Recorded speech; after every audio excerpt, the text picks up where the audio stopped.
अस्सलामुअलैकुम, आप देख रहे हैं के न्यूज HD। मैं हूं हारिस अली शाह गिलानी। चलते हैं आज की अहम खबरों की तरफ।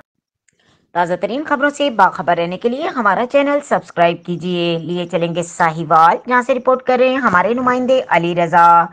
न्यूट्रिशन इंटरनेशनल और पंजाब फूड अथॉरिटी के इश्तराक से खुर्दनी तेल के प्रोटेक्शन के फवाइद, पाकिस्तान में विटामिन ए और डी की कमी, खुले और गैर साफशुदा तेल के इस्तेमाल और सेहत पर इसके मनफी असरात के बारे में एक आगाही सेशन का एहतमाम किया गया, जिसमें ताजिर तंजीमों, खुर्दनी तेल बनाने वाले मिलों के नुमाइंदगान और मुख्तलिफ शोबा जिंदगी से ताल्लुक़ रखने वाले अफराद ने शिरकत की। इस मौके पर फूड नोटिफिकेशन प्रोग्राम के जोनल मैनेजर वासिफ इमरान और प्रोग्राम के बारे में लोगों को आगाही दी और बताया कि पाकिस्तान में निस्फ से ज्यादा खवातीन और बच्चों की आबादी माइक्रो न्यूट्रिशन की कमी का शिकार हैं, जिसमें विटामिन ई, ए, डी और आयरन सर फहरिस्त हैं। उन्होंने कहा कि एक मोहतात अंदाज के मुताबिक पाकिस्तान में तकरीबन 99 लाख लोग हड्डियों के भुरभुरेपन का शिकार हैं, जिनमें 72 लाख तादाद खवातीन की है। उन्होंने शुरा को बताया कि इस प्रोग्राम विटामिन और मिनरल्स की मौजूदगी को कम से कम लागत से मुमकिन बनाना है और ये कि इस तरह लोगों के ग़िज़ाई आदात को तब्दील करने की भी ज़रूरत